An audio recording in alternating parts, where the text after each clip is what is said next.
You may be seated.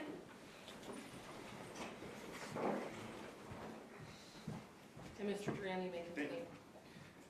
All right, Ms. Prather, I want to ask you now about the analysis that you did specifically on this case. Yes. And I'm going to approach and show you what's been marked as exhibits 127, 128, 129, 130, 131, and 132.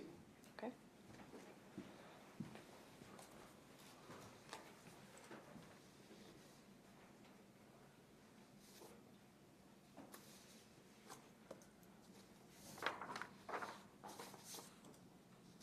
Can you familiarize yourself with the images on those exhibits? Yes.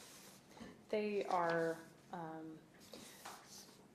bullet jacket fragments and a bullet core that was recovered from an autopsy. Okay. And are those items that you examined as part of your investigation or analysis in this case? Yes, they are. Okay. Yes.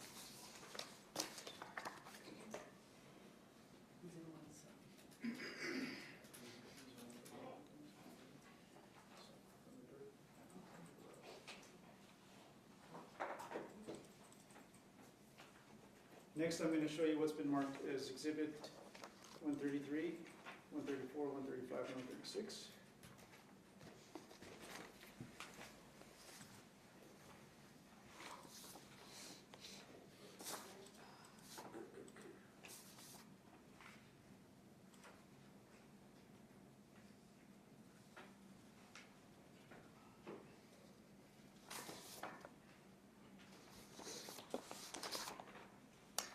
These are fired .40 Smith & Wesson caliber cartridge cases. Okay. And do you recognize those cartridge cases? Yes. Did you do an analysis on those cartridge cases? Yes. Okay. Next, I want to approach with items that have already been entered into evidence as 97 and 98. Okay.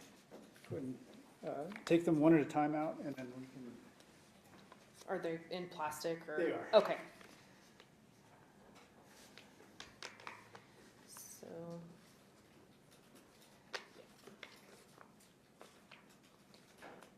This first one is a Remington brand .40 Smith & Wesson fired cartridge case. This is an item that I examined. I can tell by both my initials on the heat seal where I closed the bag, and also my initials here on the tag. Okay. And does that, which exhibit is that over? This one is State's Exhibit number 97. Okay. Does State's Exhibit 97 correlate with, or which does it correlate to on the photos 133 through 136? Yeah, so. And Mr. Duran, do you want to admit those and publish them because they are actually on the LO, sort of? I was about to, but. Oh, I'm sorry, I've been That's trying to keep them out of there, but it's. We turned it off, it'll be easier that way. Okay. Yeah, so the State's number 97, it correlates. This is C1. This is the Remington brand. It goes, there's a picture here, State's Exhibit 134, that I didn't take this picture. No, but. I'm assuming that this cartridge case came from this bag that's marking. So those markings indicate to me, and the brand of it indicates to me that this is a Remington cartridge case. So these two items are the same. Gotcha. So, in fact, this is the same bag as that, most likely. Looks like the same writing. Yes, I would say so. So this is a photo of the bag before it was brought into the lab, and they put the barcode on it to put it into evidence, I'm assuming. Gotcha. Okay. So at this time, I'm going to move 133 and 134 into evidence. Okay, and defense? Okay, the court will admit State's Exhibits 133 and 134 into evidence. All right, so let's compile those two pieces Like along and with like. 97 all together, and we'll set it aside for just a minute. Those two. So now let's look at exhibits 135 and 136 against number 90, State's Exhibit 98. 98. So State's Exhibit number 98, I'm holding in my hand a sealed and initialed plastic bag. I know that I examined this evidence again by my initial on the heat seal, as well as my initial on the barcode. And this is a fired Smart 40 Smith & Wesson caliber cartridge case. It's a Winchester brand. States Exhibit 136 shows Winchester 40 Smith & Wesson, fired cartridge case, like and like. The markings on the back of exhibit number 98. It's the same. Got it. Same bag, same cartridge, casing. While I did not take these pictures, I did examine these items. Right. They appear to be the same. Yes. So state moves into evidence now. 98. That one's already in. So 135 and 136. Defense? No objection. The court will admit states exhibits 135 and 136 into evidence without objection from defense, and you may publish. Okay, well, if I may, Judge, one Sure. more thing before we go. Sure. So now, talking about 127 through 132, you said previously that these are the portions or pieces of the projectile that you examined that came from autopsy? Correct. Okay, and do they appear to be in a similar condition as when you examined them, except perhaps maybe cleaner when you examined them? Yes, so I received them. They had biomaterial on them as part of the analysis. I cleaned them to get a more accurate weight of the fragments, but yes, I received them with the bio on them. Okay, and so Judge, for purposes of expediency, I am going to move for their admission, 127 through 132. I do know we probably do need OMI to establish that, but I think we can address that if we fail to do that when the time comes. Okay, and defense? That seems like a good way to go through. Okay, I can conditionally admit states exhibits 127, 128, 129, 130, 131, and 132 through this witness, and then I'll reserve ruling on full admission until we have Dr. Gerald, right, That's testify? Okay, thank you. Now we can start publishing. Okay.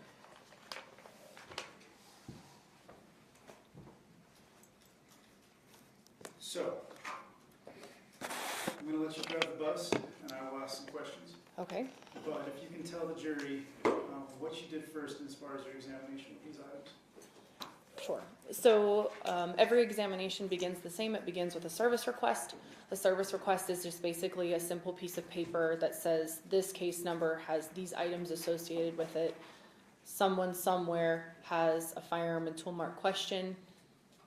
Can you please analyze these items? So I received that service request and pulled the items of evidence from the evidence warehouse. So that's done through control, badge in, badge out, maintain chain of custody. Those items are brought back to my lab space where every item is photographed before it's opened, once it's opened, what it looks like when it's taken out of the bag, everything as the condition it's received. It's inventoried, it's put into my notes, how I received it, and then the analysis begins from there.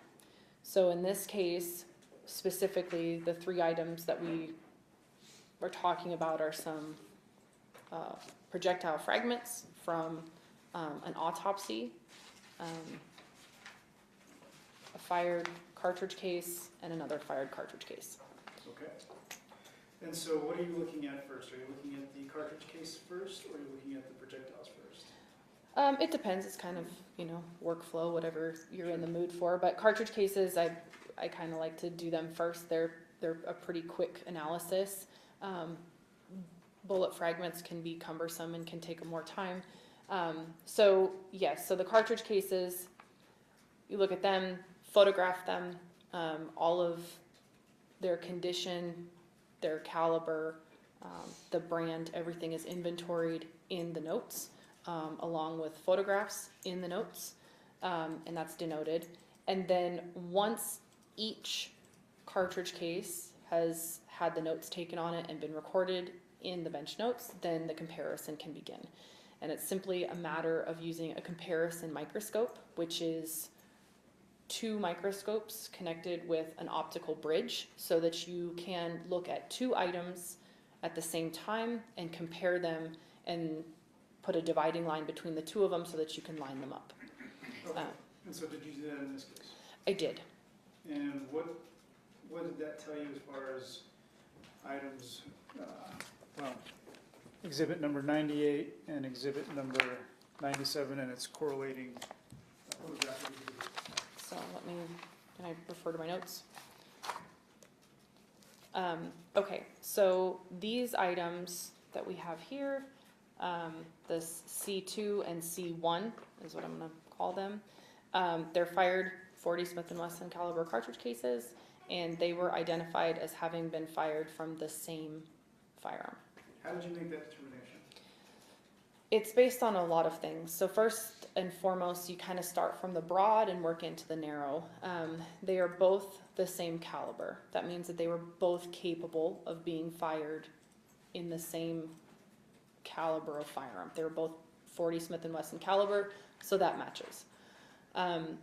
They both have hemispherical shaped firing pin impressions. So this mark that we were talking about previously before lunch, it's a round indented shape. So let's talk about 136, and we can kind of show the jury what you're talking about. Okay. So can you see that? Do you want me to like zoom in or something?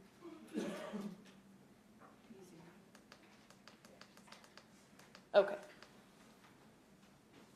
So what we're looking at here, and actually it's probably better to just, can I put the two items side by side so they can see what I'm talking about? Sure. So just make sure you refer to them by exhibit number. Yes, so this first one that I have up, this Winchester, that's exhibit number 136, okay? You can see here on the head of the cartridge case, so that's this part that we're talking about. You can see that it is a .40 Smith & Wesson caliber, so that's the size. And this here, this Winchester, that is the manufacturer. So Winchester makes this ammunition, okay? This here is your primer. And this circle right here, that's the firing pin impression.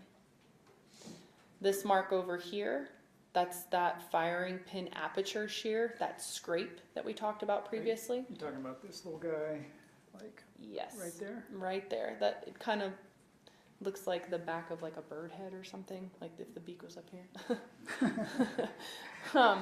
And then if we look at State's Exhibit number 134, next to this,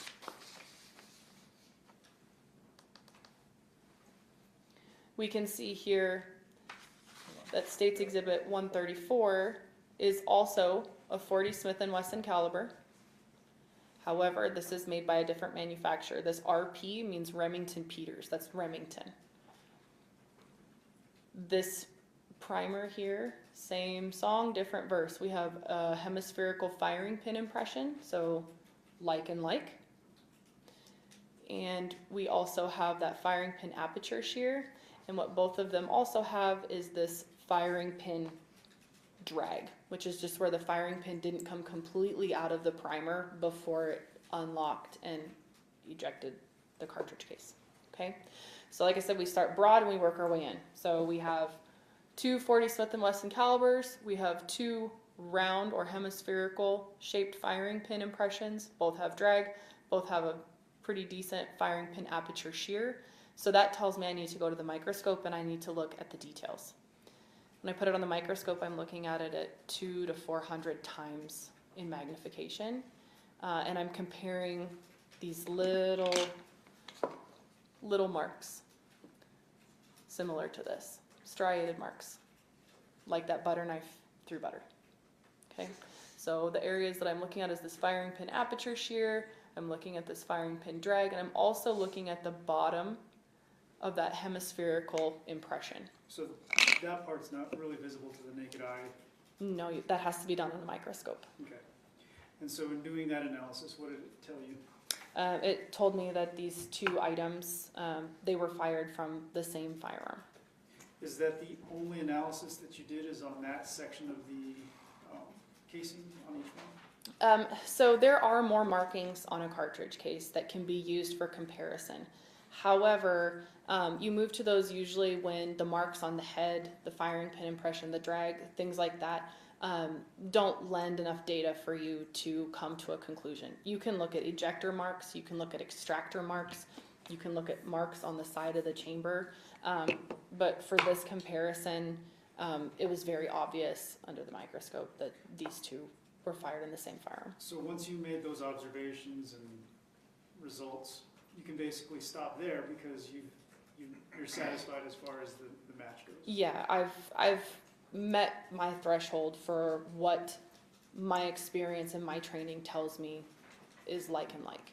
But beyond that, I also had these determinations verified by another fully qualified firearm and toolmark analyst. And that's a blind verification. It literally goes something like, hey, I have something on the microscope, would you mind looking at it? I don't tell them what it is. I don't tell them that I think that they're an identification. I don't tell them that I think that they're an exclusion. I just say, hey, I have a verification. Can you look through my microscope? And that person has to come to a conclusion all on their own. And they say verbally to me, yeah, that looks like an identification, or, oh no, those don't go together. And my conclusions are already written in my notes. So when it's obvious that we've both come to the same conclusion, they will initial off on my conclusion in my notes. And so did you do that process here? Yes, And the conclusion was? that those two cartridge cases were fired in the same firearm. Okay. I have, if you bear with me, I have a series of questions to ask you, and if you can answer them, I appreciate it. Sure. Just a minute.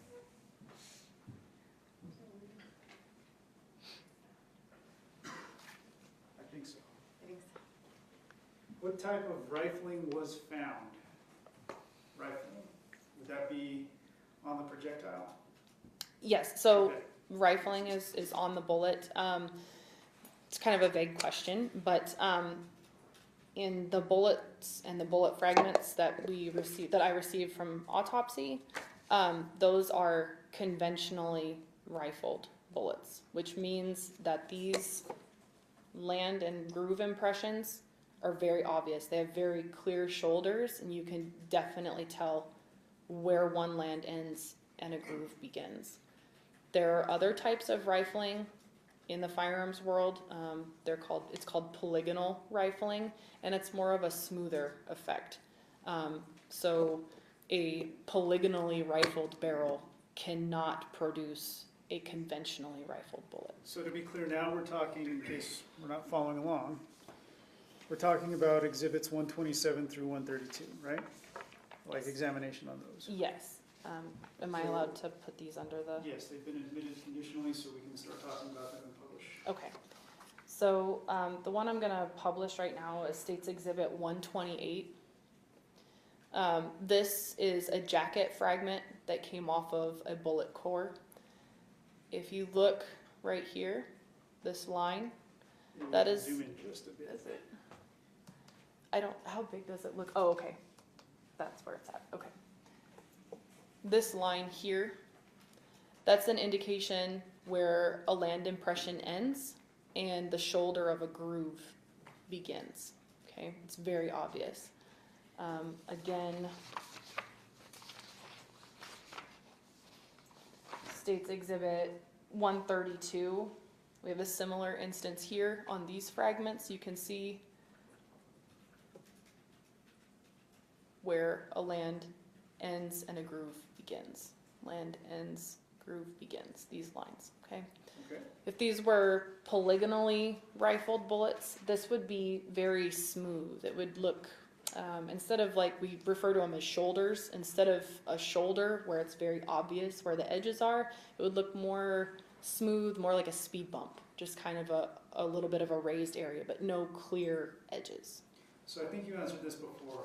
These are not polygonal, correct? These are not polygonal. These are conventionally rifled bullets. Okay. Have you ever heard of the term cut? Yeah, so there's cut rifling is a technique used to cut the rifling into a barrel. It can be cut with an actual blade that's pulled through the barrel. It can be buttoned, which is basically like you have the impression that you want for your barrel, and it can be forced through the barrel to make that shape. Many different techniques produce conventional rifling. there's kind of only one technique that produces polygonal rifling, and that's hammering. And that's what we, no. That is That's not what we're we dealing with excuse here. me. What This are we is, dealing with here then? this is conventional rifling. Conventional rifle. Yes. Thank you. Okay, my next question.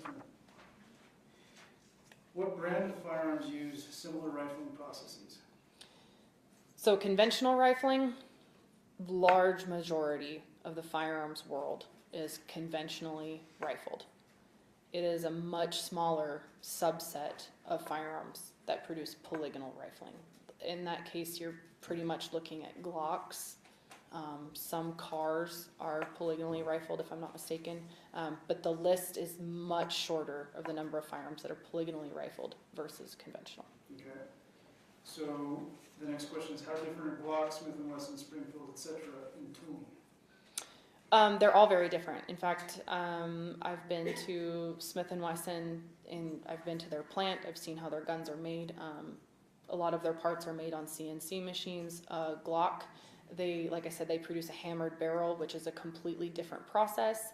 And it's very obvious, since you mentioned Glock, Glocks are one of the most obvious things to notice on either a bullet or a cartridge case.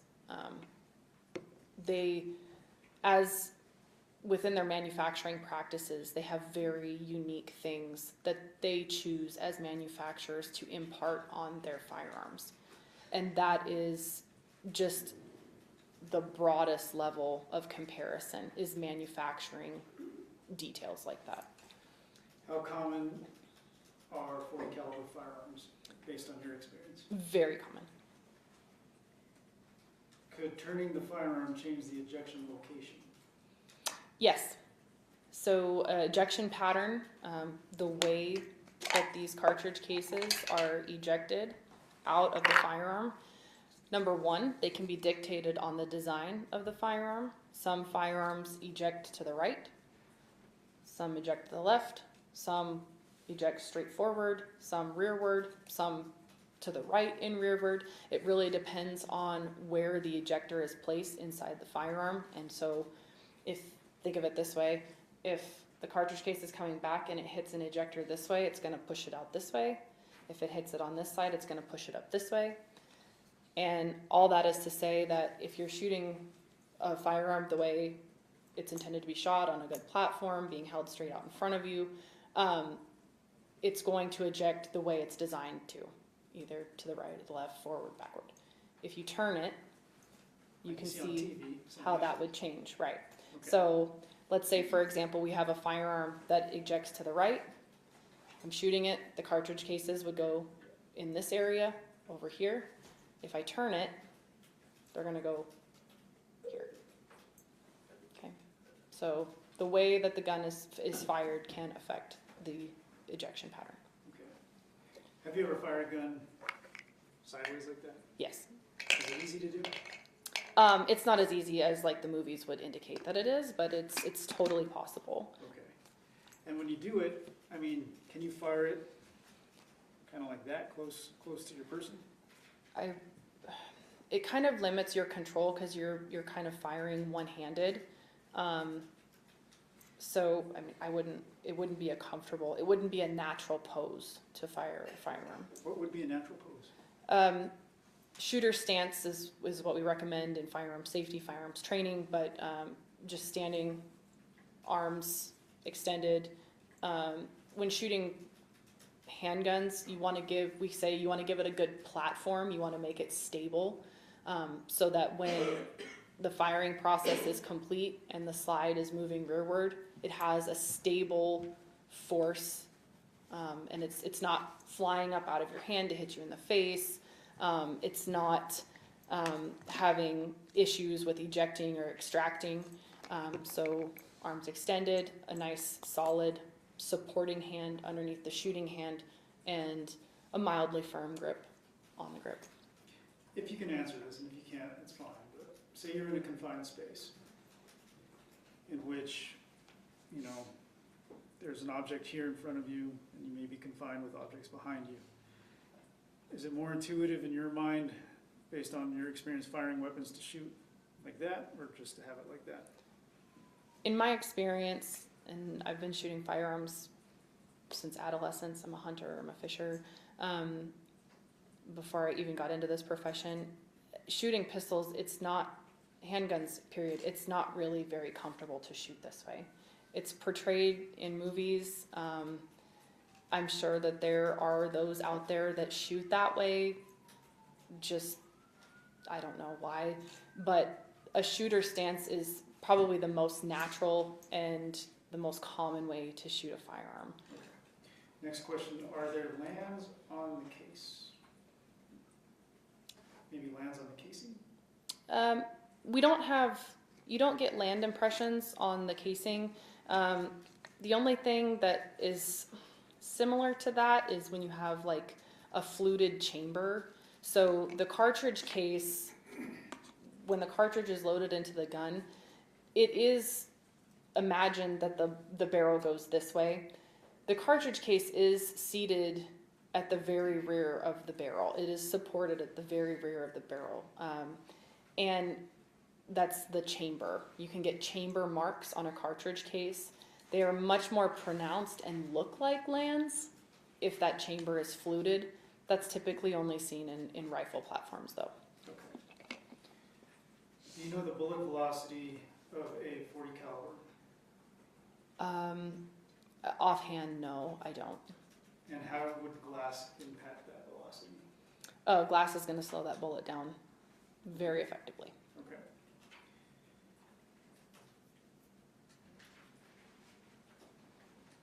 How easily could someone unfamiliar or untrained identify a firearm make and model, if you can answer that?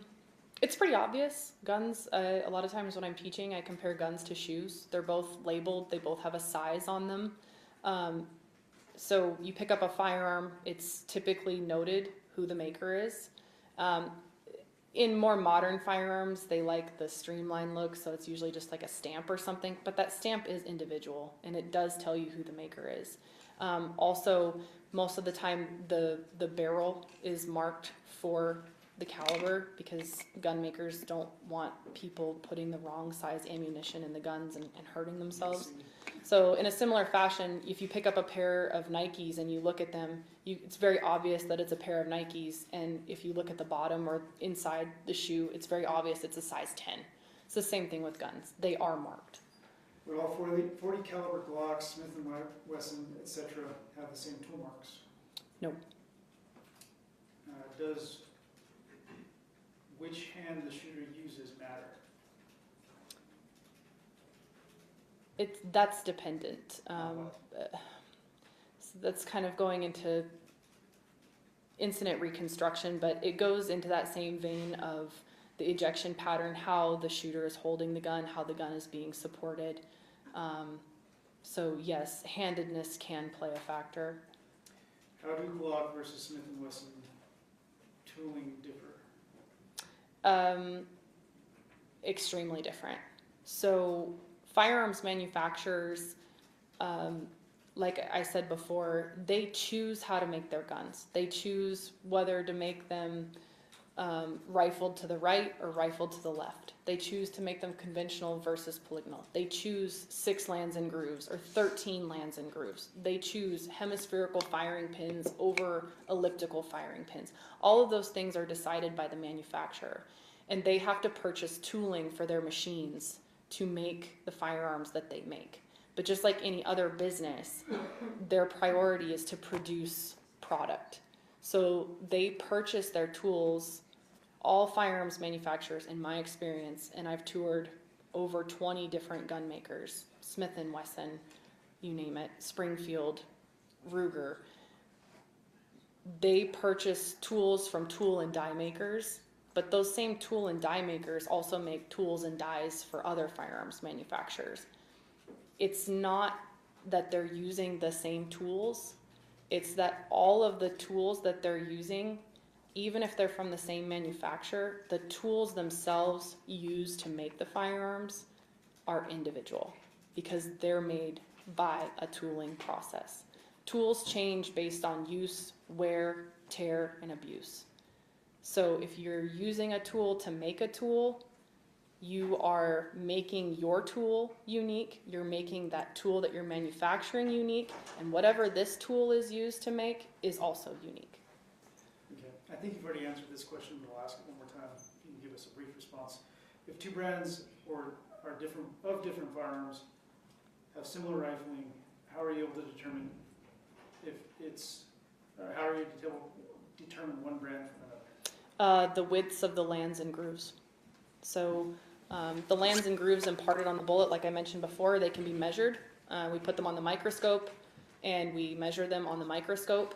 And same thing, it's manufacturing characteristic. The number of lands and grooves, the width of those lands and grooves, the manufacturer chooses that. Okay, let's get back to our analysis. Okay.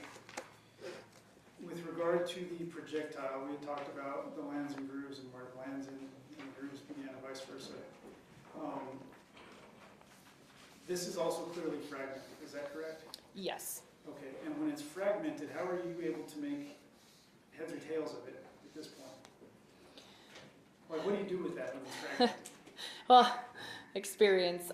But the first step is to look at what do I have. I know that a bullet is composed of a core and a jacket. Okay, so I'm looking at these jacket fragments. I can see here on this edge that this is a very obvious heel. The heel is where the jacket wraps around the bottom of the lead core. So right away, I know that I'm not dealing with a total metal jacketed bullet, because a total metal jacketed bullet is covered on the bottom, so I wouldn't have that heel. Up here, there's some curling, and there's very obvious damage here, but I don't see obvious petals. An expanded jacketed hollow point expands, it's very obvious, they look like flowers. I don't have that type of expansion here, so already I'm leaning towards a full metal jacket. Okay. Then I look at my other fragments that I have. Again, I can see a heel here and a heel here, and they're attached to this piece here. This is the top. I'm looking at the nose of a full metal jacketed bullet. So then I look at the sum of the parts that I have. I'm looking at the core. I have a core, and I have a couple different jacket fragments.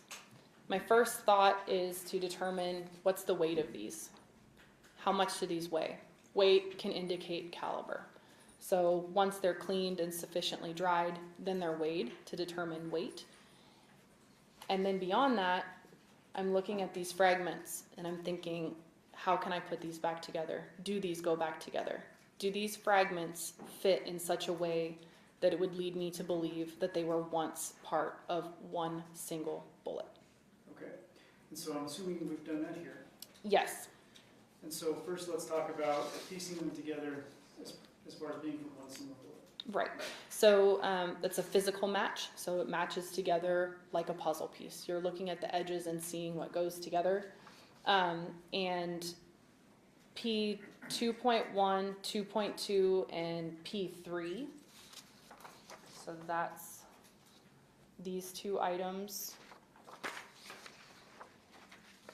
So what exhibit is that one? So this is States Exhibit 132.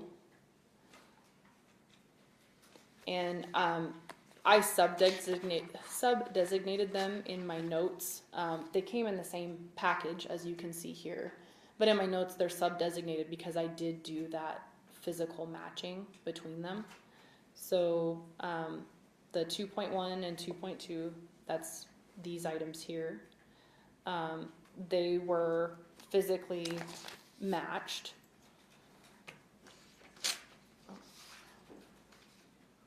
Did you just tear that exhibit? No, I don't believe so. Oh, a little bit on the edge. Sorry. I'm just kidding. Go ahead. Oh my gosh. I was like, oh, I'm so sorry. Okay. So this is P3. And so these three items, by fitting the edges together, I was able to determine that they were once a single bullet jacket. So even though they were in parts, you can still put them back together and determine that they were once one. Gotcha. So now we have rifling done. We've examined the lands and grooves. We've examined piecing it back together. Yes. Weight. Weight. That's where this core comes in. Why does that make a difference? That's where all the weight in a bullet lies, is the core.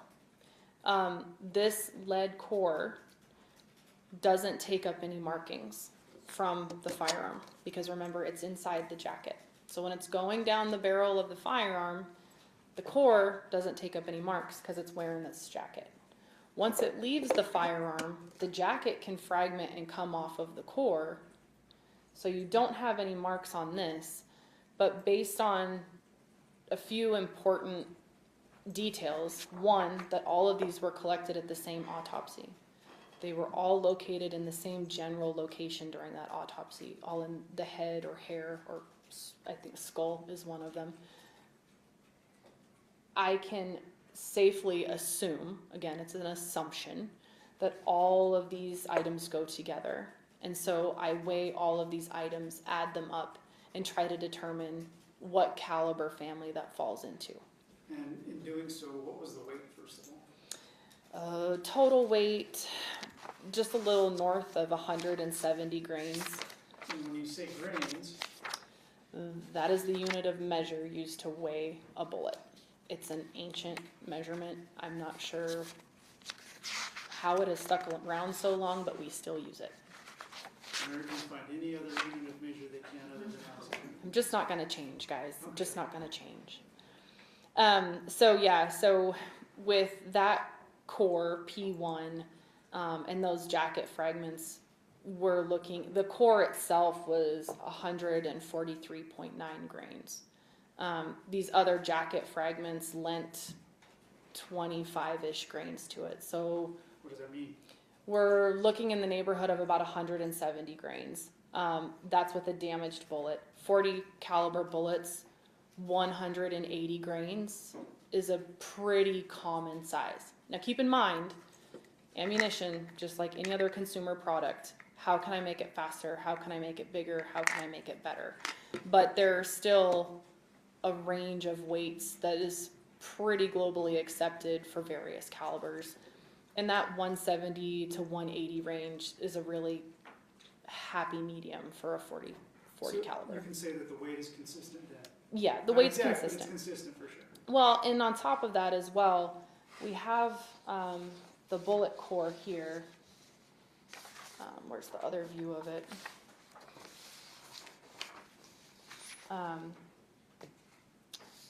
It was the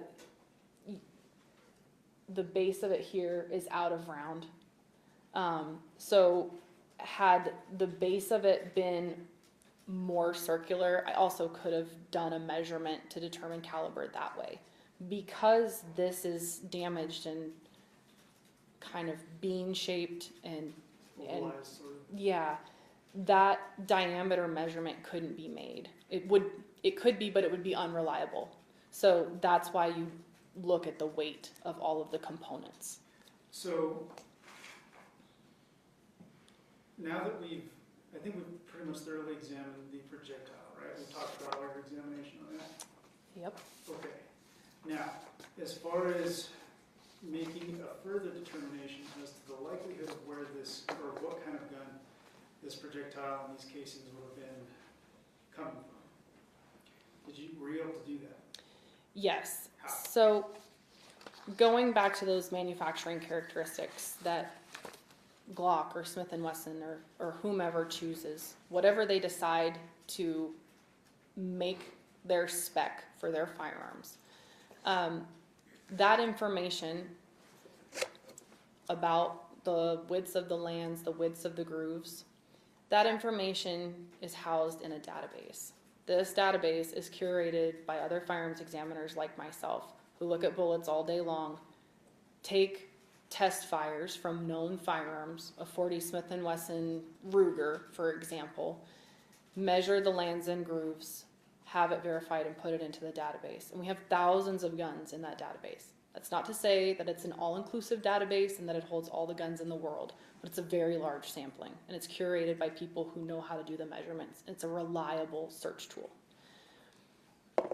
I can look at these fragments, count the number of lands and grooves, take measurements on the best lands and grooves because I want good data, and I can put it into that database, and it will give me a list of all the firearms manufacturers that have that number of lands and grooves with those measurement ratios. Okay? So I know that I have a conventionally rifled firearm. I know the number of lands and grooves that I have. I now have caliber, or I'm familiar with what caliber I'm looking for, 40. And I can put all of that into the database, and it gives me back a list of the firearms in that database that satisfy those requirements. And so, in putting that information into the database, what did it spit out? It gives me a list. However, the other thing to consider is the limited universe of evidence involved in a case. When I'm looking at evidence from a crime scene, I'm making the assumption that I'm looking at items involved with that particular incident. So if I make that assumption that that limited universe, that one scene, that those items are potentially related, I can look at cartridge cases and I can look at bullets and I can determine what probably goes with what. In this case, I had conventionally rifled 40 caliber bullets, and I had a cartridge case that's a 40 caliber cartridge case. And there wasn't an abundance of fired cartridge cases to look at from this scene. So I'm going to make one more assumption to make that list even shorter. What assumption is that? The shape of the firing pin aperture and the firing pin impression. If you look at these cartridge cases,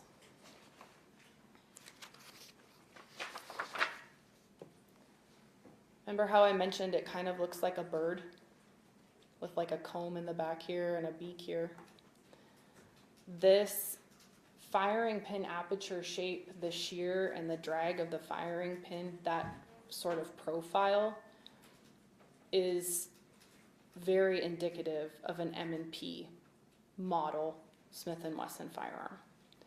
So, like I said, this conclusion is based on a couple of assumptions, but they're safe assumptions that I'm willing to assume based on training and experience and knowing the number of items associated with the scene. So when you take this shape and pair it with the results that come back from the GRC list, there's only one make and model of firearm that satisfies all of those parameters that I've set forth. And that's a Smith & Wesson model M&P 40. Thank you. Let me ask you this.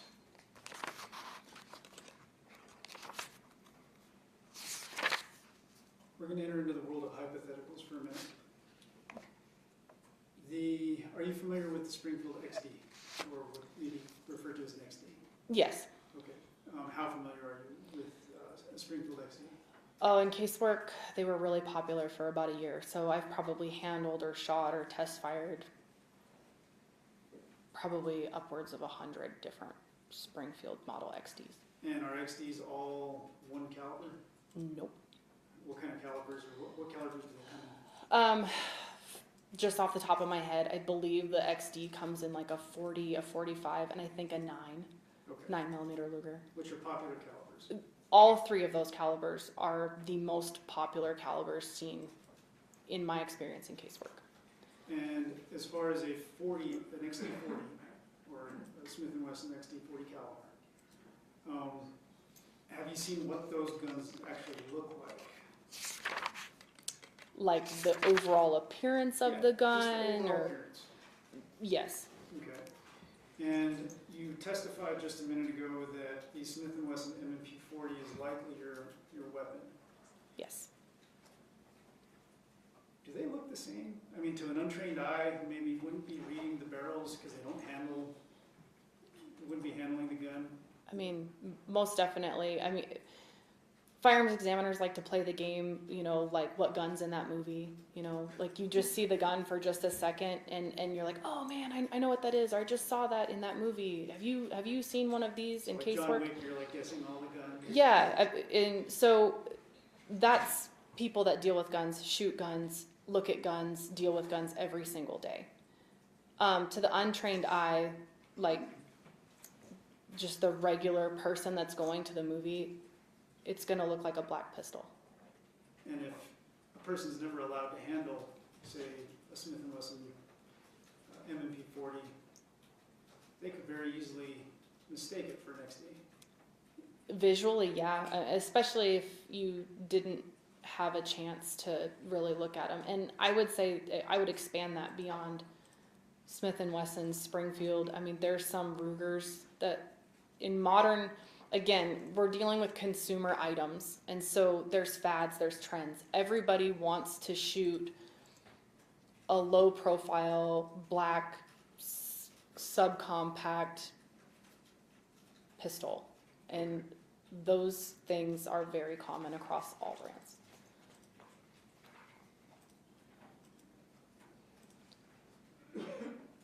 Can I have a minute, Judge, please? You may.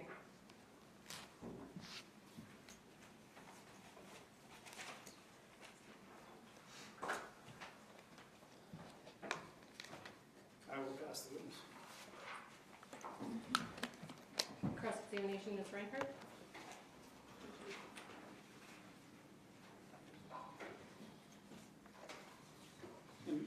I'm sorry.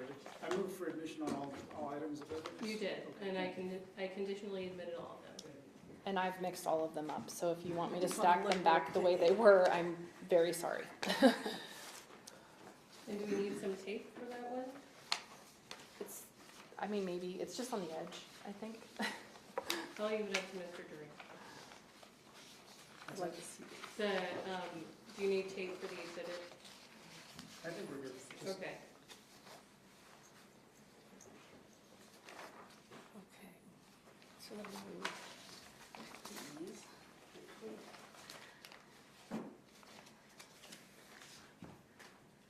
If we're getting right. Okay. It's over here for now. So as you were testifying, I thought I heard you say, and maybe I'm wrong, that this could be a Glock, criminal Glock. No, it could not be. Okay. And Because- tell us what the difference is between the Glock Right. and the Smith & Wesson 40. Right. So it's the rifling. These fragments have conventional rifling. Glock does not use conventional rifling. They use a hammer forged polygonal rifling. So this line right here that you can see between the land and the groove right here, and this line that you can see between the land and the groove here, it would not be that obvious if this bullet was fired from a polygonally rifled firearm. So what you're dealing with is conventional rifling here. And if I could, you have a copy of your report, I do. okay? If I could refer you to, I believe it's page 3 of your report. It looks like an email that you sent, and you said, I guess you were reporting back to a criminal investigation division, that you had the firearm results from 2 different case numbers. Do you want to approach? Yes.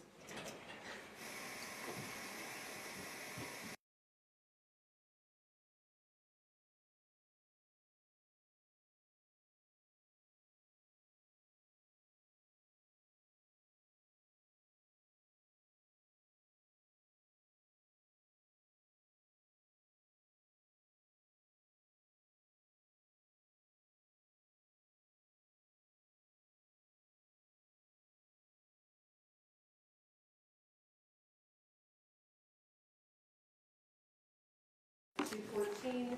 We'll bring you back at about 2:30. We're not going to go off the record. All rise for the jury.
Aw. not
you.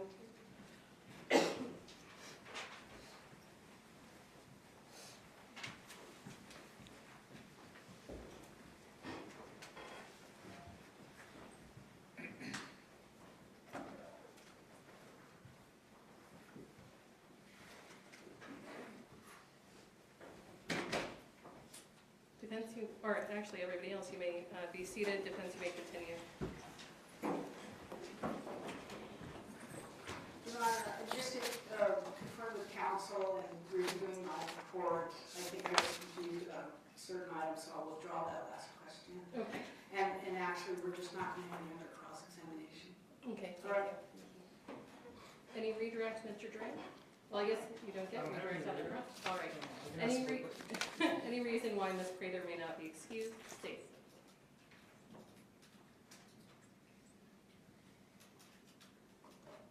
I'm gonna have to reserve it. Okay, so Ms. Prather, you are going to be reserved from this trial. You're not released from your subpoena yet. Do not discuss your testimony with anybody else who's expected to testify, and do not do anything else on this case, including referring to any notes or doing any further examination until you're released from this trial. Okay. And then everyone will lead you out. And Judge, can I speak with the witness just about scheduling? Sure.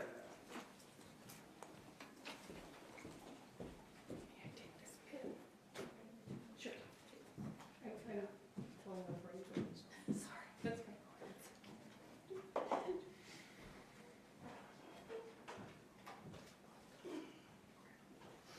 Do any of the other jurors need another pen or any writing utensils or anything like that? Because we can probably get you some. Okay.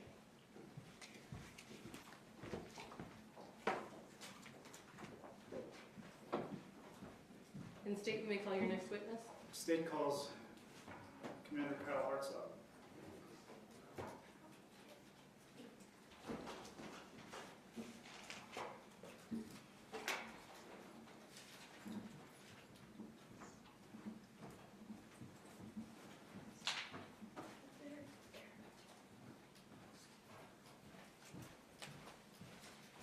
Do you swear affirm under penalty of law that the testimony you're about to give will be the truth, the whole truth, and nothing but the truth? Yes, Judge. Okay, now if you can have a seat and introduce yourself by saying your first name and your last name, spelling out. My name is Kyle Hartsock. It's spelled Kylehartsock. Thank you. And what do you do? I'm a commander with the Albuquerque Police Department. And how long have you been employed with the Albuquerque Police Department? Just over 2 years, since April of 2021. And prior to working at the Albuquerque Police Department, where did you work? I was the special agent in charge at the 2nd Judicial District Attorney's Office from May of 2018 until April of 2021. And prior to that, where did you work? I worked for the Bernalillo County Sheriff's Office from August of 2003 until May of 2018, where I was a deputy and a detective for 9 years of my career there. And so, working from that point back forward again, I'm going to bounce back. Tell the jury a little bit about your experience as a deputy. What kind of detective were you with Bernalillo County Sheriff's, and what kind of work did you do with them before you came over to the DA's office? I was a patrol officer for years. I worked in the DWI unit, which is part of patrol. But in 2009, I became a detective originally in our Special Victims Unit, which handled crimes against children and sexual assaults and missing persons. Throughout my career, I would then start to specialize in digital evidence, working at an FBI laboratory called the Regional Computer Forensic Lab, where our big focus was evidence that was digital, whether it was social media or cell phones or computers, focus on that type of evidence. I left that position and became more of a primary case agent detective again and formed what was called the Ghost Unit. Inside the Ghost Unit for 4 years, we created and successfully worked sexual human trafficking cases, missing persons and runaway cases, and child exploitation cases primarily. And so, from there you went to the district attorney's office as the special agent in charge of what? The DA's office, a lot of people don't know, but they have sworn police officers and they have law enforcement functions outside of attorneys and prosecutors and paralegals. At the time, the law enforcement was spread out all around the office. District Attorney Raul Torres hired me to essentially center all the law enforcement and those types of skills and efforts into one unit, and then work as a specialized investigative unit, and that's what I did. And what kind of cases were you investigating at the district attorney's office? We investigated nearly every type of case you can think of, but towards the end, to assist the Albuquerque Police Department, we very specifically offered to help investigate homicide cases. At the time, they were having a lot of homicide cases, and were trying to, bless you, we're trying to essentially stay afloat with their resources and detectives. So we started to really play a heavy hand in a lot of murder investigations. Initially, it was a focus on the cell phones and social media that they were needing to recover and recovering on the cases. And I created a team that would help write those warrants and analyze that data to assist the detectives. But that then evolved where we just started taking some of the cases fully over, where myself would become the case agent, or I would assign it to another special agent, a sworn law enforcement member, to become the case agent and lead the investigation. Okay. And how many murder investigations would you say you've done throughout your entire career? As the case agent, meaning like I was the quarterback in charge of the offense, there's been about 5 or 6 murder investigations that I was absolute lead on. I've been involved in dozens, if not over 100 murder investigations, though, and nearly over probably thousands of criminal investigations. Okay. And so let's direct our attention now to this murder investigation of Jacqueline Vigil. How did you first become involved in this case? In a similar fashion to how we were involved in a lot of APD's murder cases at the time, there was potential phones and social media evidence that existed. We were offering to help the Albuquerque Police Department in analyzing that evidence, which off the bat wasn't a whole lot in the first part of the case. And not being a whole lot, what do you mean by that? What was there to look at? From November of 19, when the case happened, there was no digital evidence for us to look at until around March of 2020, when we were made aware of a possible Facebook profile that had existed for an alleged suspect in the case. And whose Facebook profile was that? Luis Talamantes' Facebook profile. Okay. And what was that Facebook profile name? He had a few different profile names. They were different variations of his name. I can't recall all the display names off the top of my head. Okay. But did you remember looking at those Facebook profiles? Yeah, we asked APD to write search warrants for the pages, and they did. And then when the results returned, I started to evaluate what was inside as it was related to this investigation. Okay. But I guess, were there images or photographs or affiliations that you knew were associated with Talamantes to make that connection or that nexus that these were actually his Facebook pages? Yes. Okay. What were some of the things that you identified that sort of associated with him? We were able to read some of the conversations inside the Messenger application on Facebook. Facebook provided those to us as a result of the search warrant. Those are generally, you can start to understand who's in the conversation by reading them. There were photographs that were part of the account, which included photographs of the Jeep that would become relevant in this investigation. Photos of that Jeep were found on there, and again, the Jeep has pretty specific a paint job and damage and rims on the side of it. That helped us identify who it is. And again, there's really a lot of the messaging and content, calling people sisters or brothers or friends. You read enough of these text messages, I could go through any one of your phones and probably tell who you are within several minutes, just in how you refer to yourself and how you address other people. All right. So with regard to that, I want to show you what's been previously marked and admitted as Exhibits 9 and 10.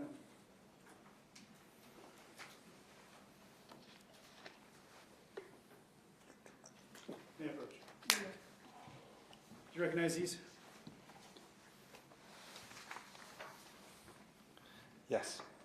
What are those images of? This image was on one of the Facebook returns, and it appears to show that Jeep in question with Mr. Talamantes driving somewhere on the interstate here in Albuquerque near Louisiana and I-40. And where was that image taken from? Like what was it taken off of a social media platform? It was Facebook gave us this image. Okay. Can I go ahead and publish that again, please? Any objection from defense? No. Okay, you may. Is that State's Exhibit 9? Yes. Okay. Oh, And then- sorry.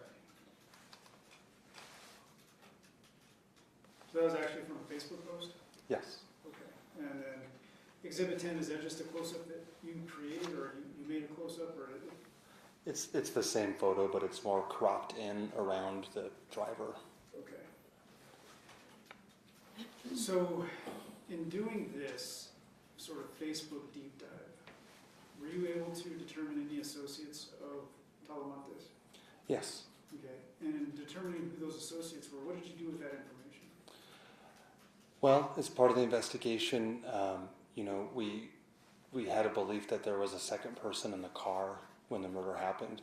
Trying to identify who that person is was at the top of my list to figure out. And having worked many criminal investigations and knowing how social media and texting on phones works, I felt if you trust someone enough to be in a car overnight when a shooting happens, you're probably talking to them on some medium somewhere. So I really wanted to focus on who does he talk to, how often does it happen, and can we find context of a conversation that might lead us to think this could be the person in the car. So let me back you up a second, Commander Hartsock. Are you telling the jury that at the time that you were doing these searches, there was no suspect that APD may have had who was potentially a passenger or a person in that car? The original police detective had identified someone at the time, and I wanted to move to verify that information, or not verify it. Okay, so let's go down that road. Okay. Who was identified originally by that police detective? Zachary Barranca. Okay, and how did that information, how did Zachary Barranca get on APD's radar? An interview took place where a witness had told the police detective that Mr. Talamantes and another person who she believed his name was Zach had arrived after the murder, and they were speaking about the shooting. The detective, while trying to identify Zach, didn't have a last name, just started looking up local booking photos, which cops can do pretty easily, for the name Zach around the age range that the witness described, and Zachary Barranca came up. So just kind of a random dude? Judge, could we approach? Yes.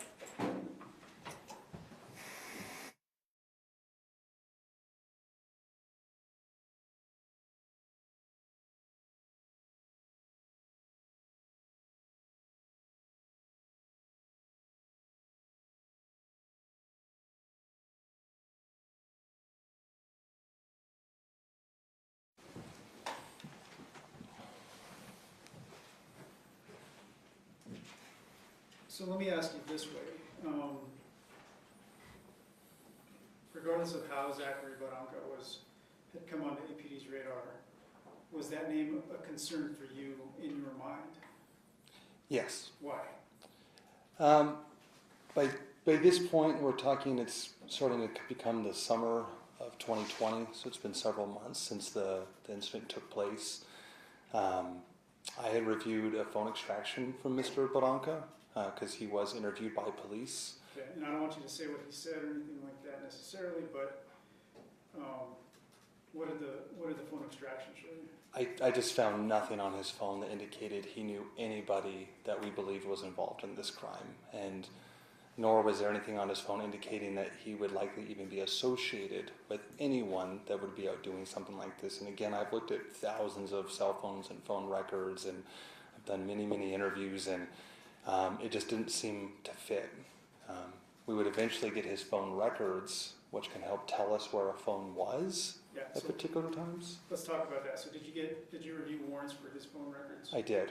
Like for the phone number itself from the carrier, right? So I looked at his physical phone, and I looked at the records that his carrier keeps that not even he can access, to see where was his phone around the time of this incident, because it happened very early in the morning on November 19th. So I would expect to see his phone interacting with cell phone towers around town. And what kind of pattern did you Well, in the weeks leading up to the murder, what we do is we establish a pattern of life, and the pattern of life of that phone is that it basically had no activity between around 10 p.m. and 8 a.m. every single day. And on the night of November 18th and in the morning of November 19th, it had the exact same pattern. Had nothing after 10 p.m., nothing before 8 a.m. His residence was 4 or 5 miles away from where this location was, which would mean there's lots of cell towers in between his residence and this crime scene location. From Corte de Loma, you mean? Yes, from the Corte de Loma to where he resided at, Mr. Barranca. And we just saw no activity whatsoever. So I started to question, was this person the actual one in the car? And I had doubts. So you knew that Zachary Barranca had been interviewed by detectives, Yes. and you also knew that Zachary Barranca gave a pretty lengthy statement to detectives as well. They interrogated him for a long time. They spoke for about 2 hours. Okay. And did you listen to that interrogation yourself? I listened to it and I broke down all the statements inside of it. Did anything concern you about that interrogation? Yes. What was concerning to you? Mr. Barranca, just for the first hour, completely denies any involvement with the crime, which isn't unexpected on a murder investigation. As it moved into the second hour, though, he continues to deny until eventually he just starts to agree with the detectives, but he never makes any original statements about what happened. And what that means, police, and I help teach detectives and oversee them, we don't want to ask yes or no questions. Did you do it? Did you wear the red Lobos jacket? Yes. That's just really, I'm leading you on, and you can just say yes or no just to appease me, to get me to stop. What we want in terms of confessions is original statements. Tell me something I haven't heard before. Tell me something nobody would know except the person who was there that morning. That's what we're looking for, and Mr. Barranca just gives none of that information in the interview. So I had concerns that he might have just been wanting to shut the interview down by appeasing the detectives as opposed to giving an actual real-life accounting of what happened if he was even there. And I had to keep in mind he initially denied the entire time. Did you hear any sort of threats or coercion made by those original interrogating officers? Well, the detectives mentioned that this is a potential death penalty eligible case, which wasn't the case. Mexico doesn't have the death penalty. We teach detectives that's a no-no. You don't talk about punishment and death penalty when you're trying to engage a suspect. That was concerning. They mentioned that possible affiliates of the person who shot that day could be outside and waiting for him, knowing that the police are talking to him. That could kind of lead him to believe that he could be in danger after this police interview. These are things that didn't sit well with me as an investigator, and I had lots of concerns that Mr. Barranca might have just been nodding his head to get this thing over with, as opposed to giving real credible statements. When was it that you first examined this interview?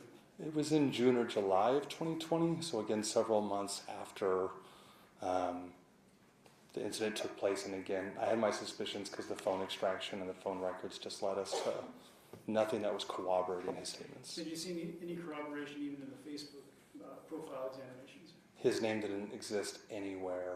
Who's Zachary Barranca's name didn't come up at all in Mr. Talamantes' Facebook returns. No, nothing whatsoever. So you're batting zero essentially on this person being correlated to this. Correct. And so when you're looking, let's go back to the March 2020 Facebook profile examination.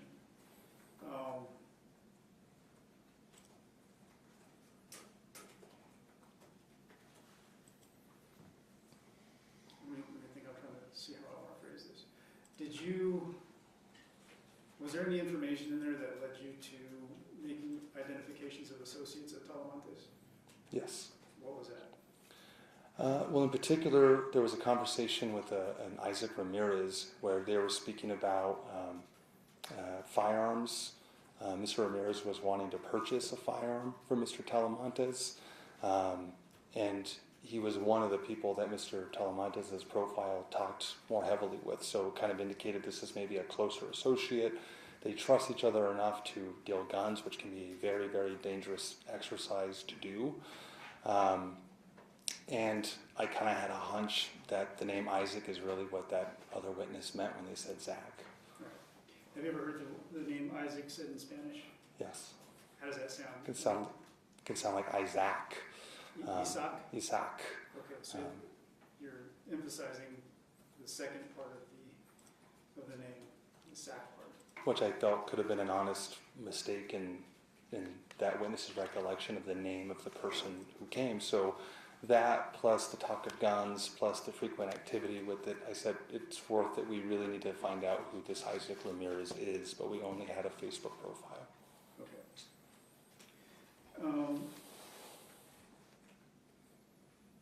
At that time as well, were you able to, was there any other associates that sort of caught your attention through doing that deep dive on Facebook as far as associates go, Talamantes? There appeared to be a couple family members, either cousins or nephews of some relation to Mr. Talamantes. They appeared to be brothers with one another, but like cousins or nephews of Mr. Talamantes, and they appear to be in frequent contact with him as well. And so, what did you do with that information? Well, with everyone, we do backgrounds. Who is this person? Who are they talking to? What's their actual date of birth, right? What's their criminal history, if they have any at all? The name Isaac Ramirez initially is kind of too generic in Albuquerque. There was a lot of Isaac Ramirez's, so that just wasn't enough. But we had his Facebook profile.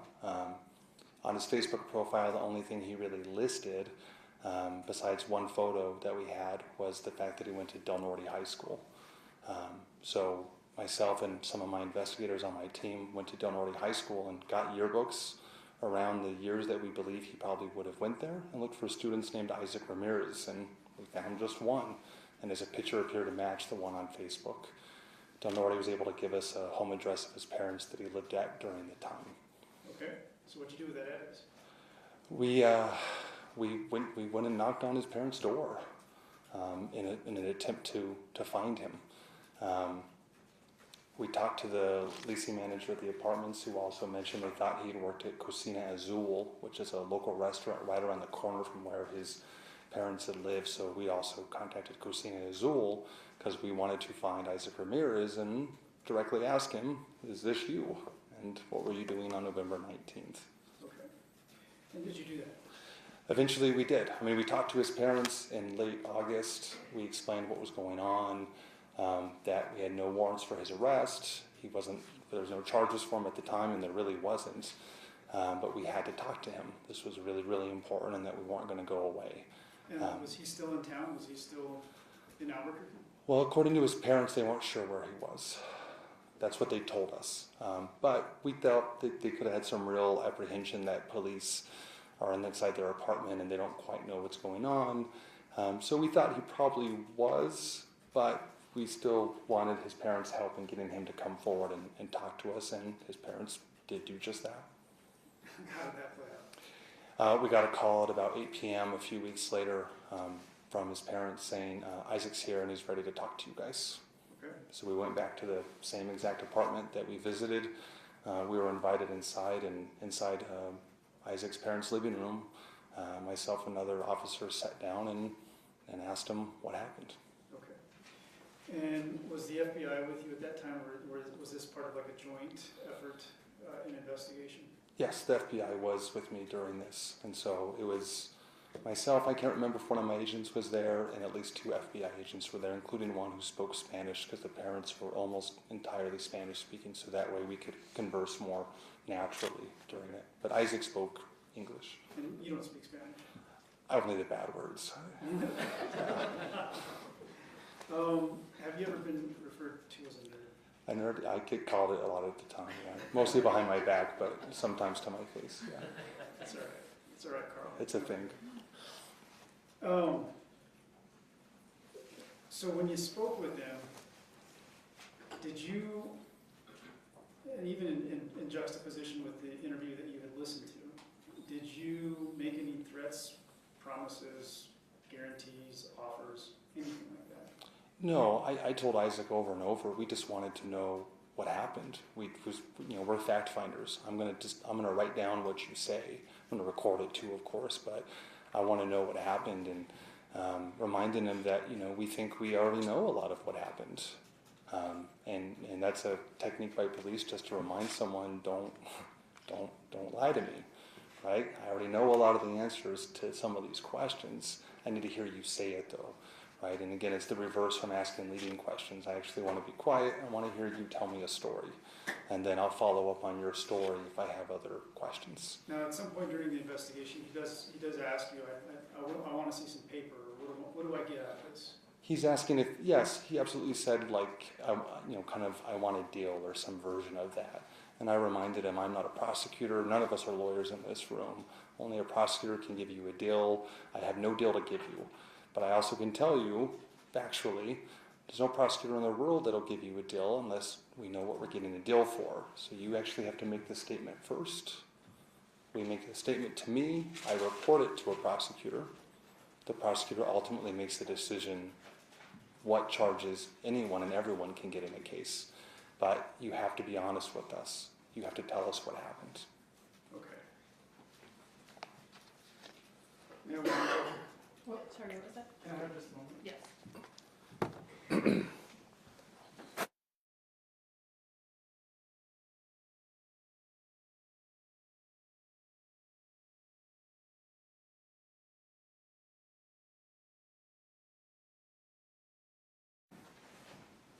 So at this point, without saying what he told you, what knowledge did you have about the murder that you were carrying with you into this interview with him? Well, we knew a tire was dropped off. We believed a tire related to the killing was found nearby the scene. And we believed it was probably left there very soon before or after the incident took place. And we didn't understand the tire. It just didn't make sense why this tire would be here. So that was a real big item that we believed someone with insider knowledge of the crime could explain to us. To your understanding, or to your knowledge, was that information disclosed by APD to media or anything like that? I don't recall if that was part of the media that was released. I know a picture of the Jeep was released to the media because surveillance video caught it that night nearby. I don't recall if the tire was part of it. Okay. Were you familiar with the statement that Sam Vigil had given as well, as far as his recollection of what had happened? Yes. Okay. And with that familiarity, was that also something that you were sort of carrying with you into this interview with Isaac Ramirez? Yeah, because Mr. Vigil was able to state when he opened the door what he saw. Besides his wife, he was able to see a vehicle, describe the vehicle, describe where he saw it in relation to his house and driveway. Again, we didn't have video surveillance of this homicide, but we had a really good description. But again, that's more insider knowledge. We knew what type of gun just about was used. I mean, we knew it's a handgun, not a rifle. We knew the caliber of it. Certain details that only someone who was there, besides police afterwards, would be able to corroborate and tell us. When you were talking to Isaac, what was his demeanor like with you? I mean, was he aggressive towards you? Was he apprehensive? Did he seem kind of sheepish? How was it? No, I mean, more sheepish than aggressive. You could tell, and we had already run his background.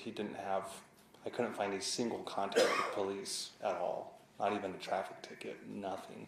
And that is how he presented himself, that he was not, this is definitely probably the first time he'd had police in his house specifically talking to him for anything, and that's how he talked to us. So, I think he was trying to understand what was going on. I think he was understandably a little bit nervous about it because we're inside of his house.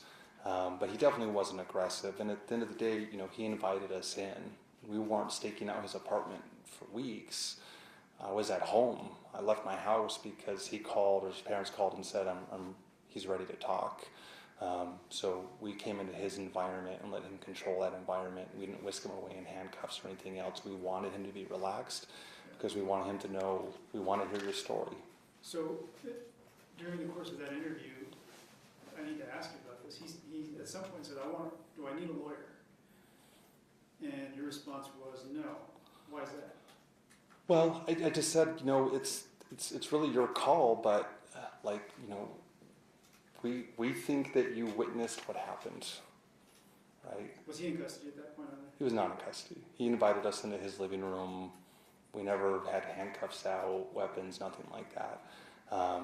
So, you know, this wasn't a Miranda situation when you invite police into your home, in my experience.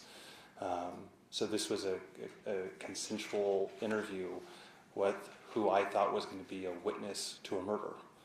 He happened to witness it from the suspect's vehicle, but a witness nonetheless. And so I treated him as a witness. I want you to tell me what happened.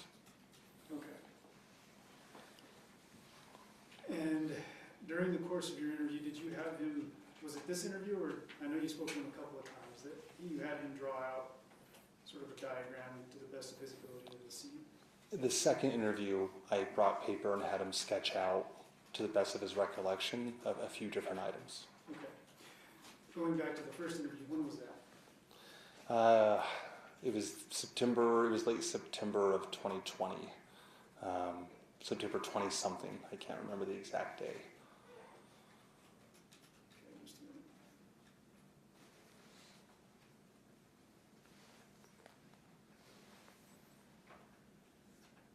If I were to show you a copy of a criminal complaint that you drafted, would that help refresh your memory? Yeah, I could give you the exact days I talked to him.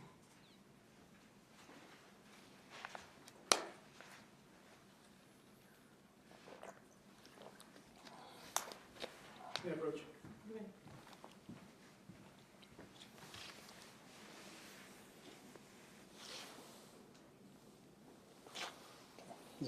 Does that help refresh your memory? Yes.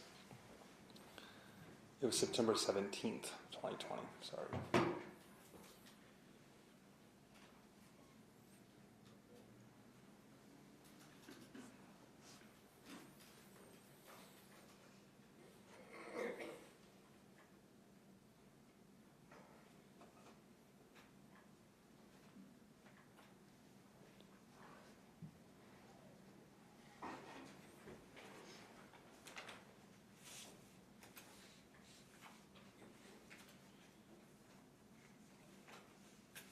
Actually, no, I actually showed you the wrong thing. Well, that interview was actually, in fact, at the CSU office with his mother. Do you remember that? That was an interview with Zachary Badanka. Zachary Badanka. I'm sorry. So that was on the 17th. I showed you the wrong paragraph. Okay. I got myself confused. Yeah, we interviewed Zachary Badanka at my office with his mom present. I see. And that's when you determined the information just wasn't matching up with what he was telling me. He told us he did not make those statements in honesty. Okay. And so was it on September 28th of 2020 that you spoke with Isaac Ramirez? Yes, Sorry, my mistake. it's okay.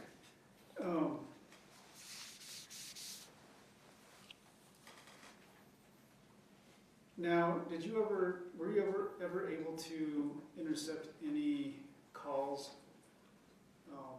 involving, or what you believe to be involving Luis Talamantes with any relatives of his? Yes. How were you able to find those calls? Well, in doing some of our background search, we found out that one of those, again, there was a set of brothers that were cousins or nephews of Mr. Talamantes. We were never quite sure. One of them was at MDC in jail at the time of the homicide. Okay, so what?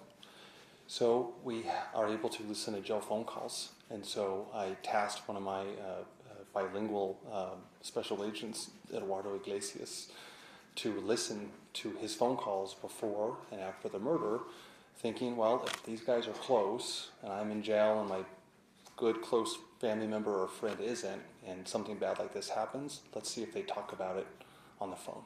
And Okay. we found it. And you did find it. And were there phone calls that were helpful to your investigation? They were very, very helpful phone calls that helped continue our investigation down that direction towards Mr. Talamantes. Okay. So let me ask you this, kind of with regard to that. I mean, were you at this point sort of laser focused on Talamantes as the perpetrator when you kind of started to give fresh eyes to this investigation? I don't think I'm ever laser focused on any suspect, but I have a saying that I tell myself and I remind my detectives is follow the evidence. Just keep following, and when I say evidence, I mean your physical evidence, right? That can mean statements, but that's ballistics, that's Facebook, that's phone records, that's video surveillance. Follow that evidence. It will always get you to the closest point of truth. Okay. Now, having spoken with him, Isaac, the first time, you said you spoke with him a second time? Yes, I asked to meet him again at his parents' place and talk to him one more time. And that was in October, right? Yeah, it was a week or two after the first interview. Okay. And when you spoke to him the second time, what was the point of talking to him the second time?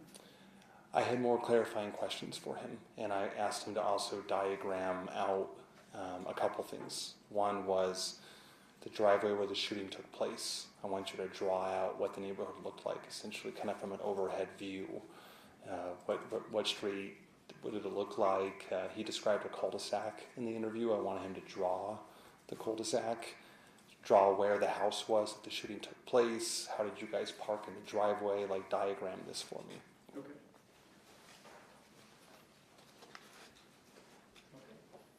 I'm going to show you what's been previously marked as Exhibit 12, not yet admitted. You recognize that? Yes. What is it? It's the sketch he did in front of me.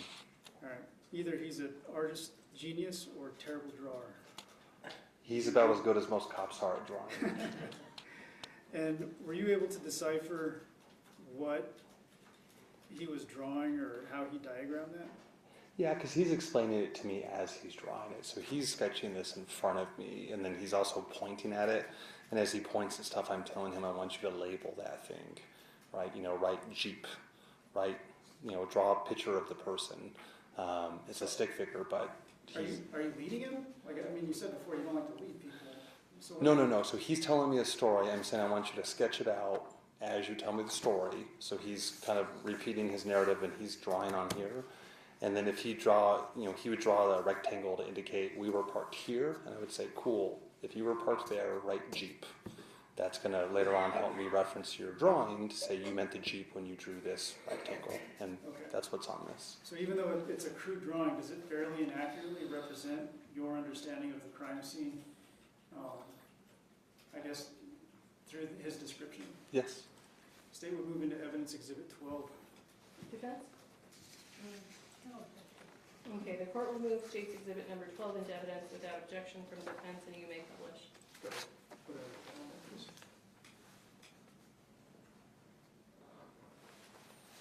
So this is Isaac's own writing, correct, or own drawing?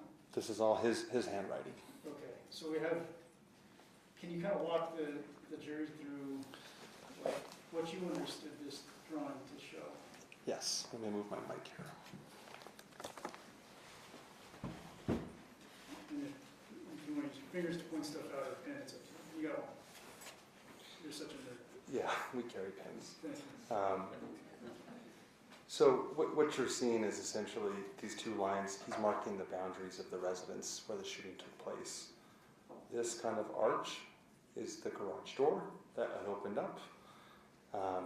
This line right here with this kind of like bulge that comes out is the cul-de-sac. So he's indicating we drove down this street, we turned around in this cul-de-sac, and that this marking right here indicated to me is where they first spotted Mrs. Vigil in the garage. Or they saw the garage door start to open, and they kind of parked right here. And essentially, in his mind, that's where the plan was somewhat formulated by Mr. Talamantes.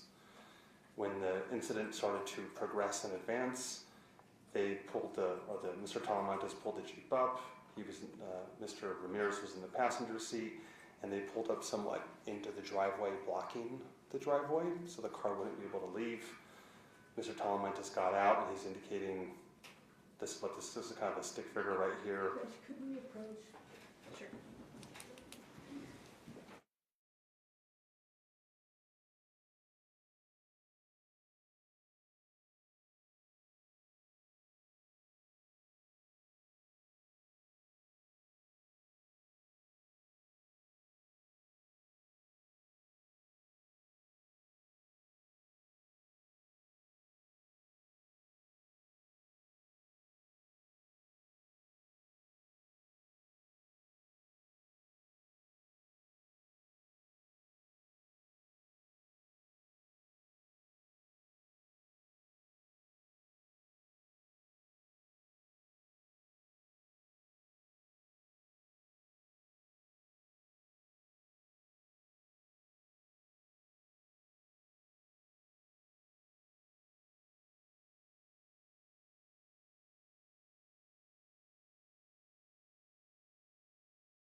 So with regard to, Jeep 1 and Jeep 2, we're not talking about two different Jeeps, but we're talking about the Jeep moving from here to here, correct? Yeah, like an animation, I guess. And then car would be Jackie Vigil's car. Yes. And he indicated that it was parked, or he drew the Jeep that they were in directly behind Jackie Vigil's vehicle. Yeah, indicating it was kind of blocked in. And did you have knowledge of the statement that Sam Vigil had given at that point about a Jeep blocking Jackie Vigil's vehicle? Yes. Okay. And so in your mind now, what is going through your mind when you have him sort of draw this out? Well, it's filling in the gaps. It's giving me more than what I knew before in terms of how it had crossed the street, turned around, and come back. We didn't know that, but it somewhat made sense of why they were here and also why the tire was there. Okay. Did he tell you about the tire? Yes.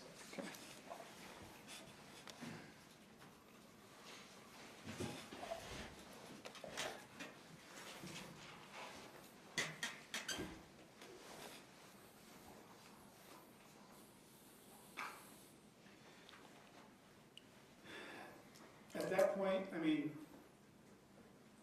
did you ever try to make a connection between Luis Talamantes and that Jeep? Because it sounds like that Jeep is sort of ground zero for a crucial, as far as a crucial piece of evidence goes. Is that fair to say? Oh, the Jeep was the biggest piece of evidence. Okay. Did you do any other research or investigation with regard to Talamantes-Romero driving that Jeep other than what we've already seen on Facebook posts? Yes. Okay. May I approach? You may.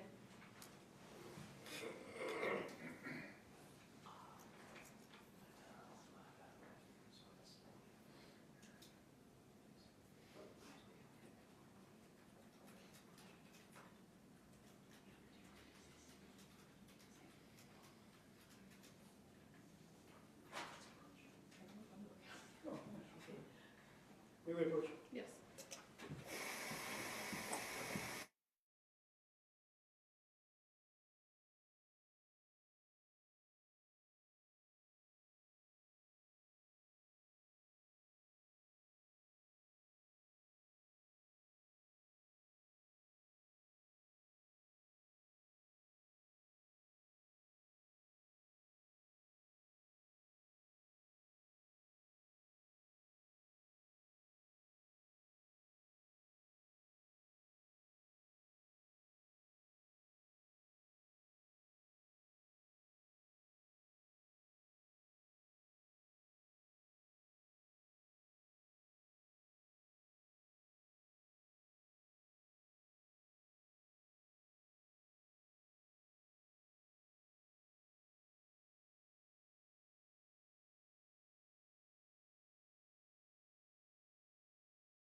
You may be seated.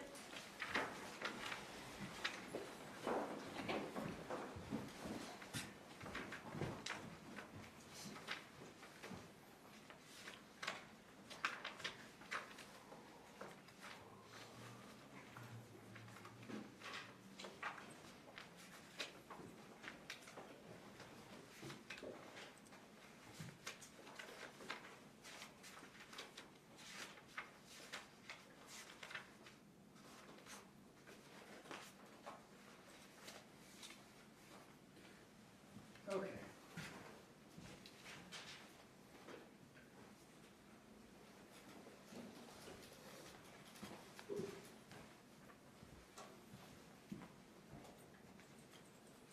Commander Hartsock, after speaking with Isaac on October 6th, well, a couple other things. Did you learn, without saying what he said, you learned about sort of the events of the course of the evening from Isaac, and even or in the early morning, and what happened even after the shooting? Yes. Okay. And in fact, I think he may have told you that they were out in open space and hit a rock or tried to move a rock. Yeah, they tried to move a rock to get back on the road. Okay. And so when he mentioned that, had you already seen images from the crime scene and processing of the Jeep? Yes. Okay. So when he told you that, what was going through your mind at that point? He was explaining in detail that only we knew about the condition of the Jeep, and we hadn't been able to. There was front end damage on the Jeep that we weren't sure what caused it or even its age, and unprompted, he was able to explain what caused that damage, which again was an insider detail that I wasn't even expecting to learn about that night. But once we matched it up with the evidence, it started to make sense. So I'm going to show you what's been marked as exhibits 111 and 112. Do you recognize these exhibits? Yes. Okay, so 111, if I can publish. This is the Jeep as it was found at the Pacific address. What damage are you talking about? The front bumper damage. You can point it out. Just in here, you can tell the plastic molding around the metal frame is starting to come off, and I mean, part of the bumper is just completely missing. Things are not as they should be. Okay, and exhibit 112. Same thing. I mean, we're missing the grill on the front, and again, something has impacted or ripped off part of the front of this car. Okay.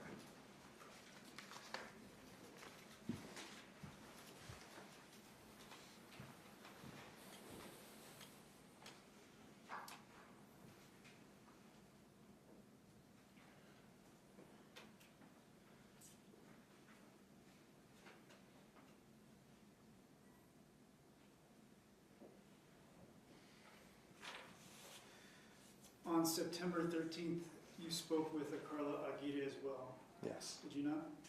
Yes. How did she come on your radar? She'd been identified as possibly, at worst, close acquaintance, at best, a girlfriend of Mr. Talamantes at the time the murder had occurred, and had traveled with him out of state immediately after the murder. Okay.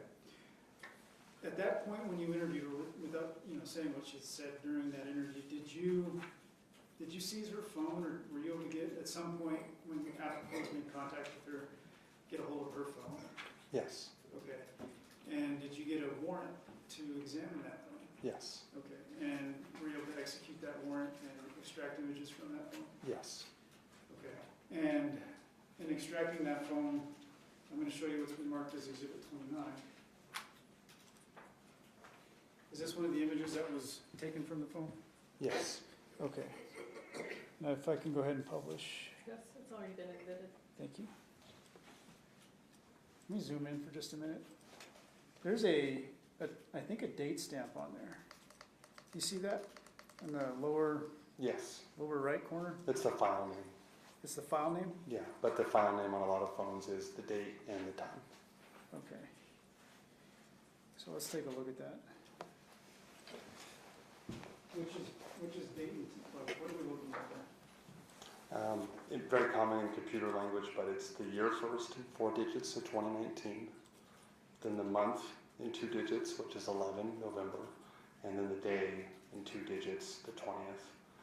Did you know that to be accurate, taken off of her phone, or did you have any idea? I believe that there's nothing to lead me that it was not accurate. Phones, the time on the phone is set by the network. I haven't yet to see the phone on a part of a case where somebody has turned off the time syncing with the network. So nothing led me to believe that wasn't the accurate date. And then the time is next, but it's in military time. Okay. So that's like the next day after the murder. Yes, the morning of the 19th is when the murder takes place. This is 3:23 p.m. the next day that this photo is taken, November 20th. Okay.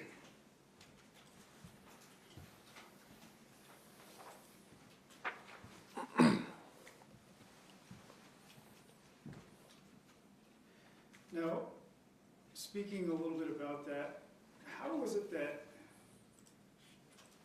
we saw the image of the Jeep at the Pacific address? How did the Pacific address come on APD's radar? Someone came forward and voluntarily contacted the police and said, that Jeep you're looking for is in my yard. I would like you to come get it. Was that Elizabeth Talamantes? Yes.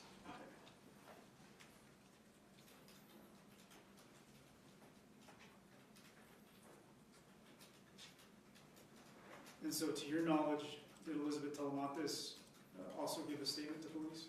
Yes. Okay, and did you have a chance at least to review that statement in some way, shape, or form? Yes. Okay.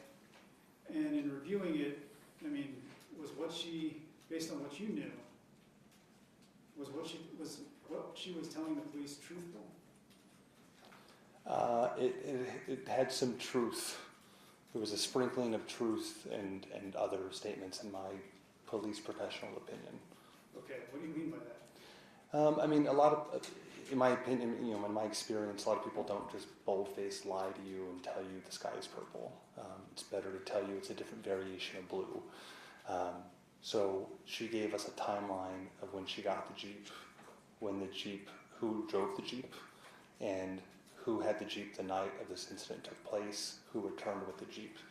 But some of the names she gave didn't fully align up with what the investigation would show. So which parts, if you can remember, which parts weren't consistent? She didn't correctly identify the names of the 2 people that took the Jeep from her the night preceding the because when the homicide's like sunrise, it's really early in the morning. So the names that she says took the Jeep and returned with it didn't really fully match up to real people that we could identify later on, although we found variations of those names. So she kind of gave us a version of their name that had some truth in it, but it wasn't their real name. Okay.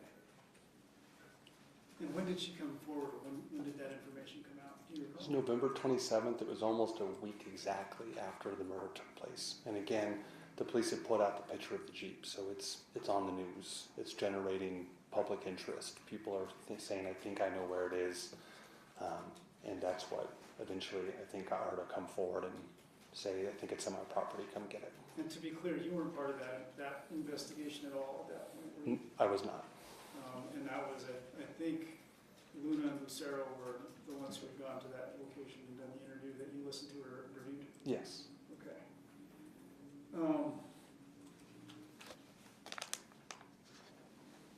We're going to jump to Isaac Ramirez one more time, talking again a little bit about phone analysis and phone records analysis. Were you able to get any of that information from him? We were able to get some phone numbers from him, but unfortunately by the time we identified him, which was, 9 or 10 months after the murder, he wasn't so sure anymore what numbers he had. So he did give us some phone numbers. We did do some search warrants on those, but his confidence wasn't high. They were the correct ones. Okay. Did those bear fruit in any way for you or give you any They didn't. information? They were inconclusive, essentially. They didn't place anyone or not place anyone somewhere. I don't believe we ever got a full accounting of who had what phone number. on the night of this incident to do that kind of analysis. Okay, did you extract it, or did you get a phone from him? He said he didn't have a phone at the time. So you didn't do a phone extraction for anything long to Isaac? We did not.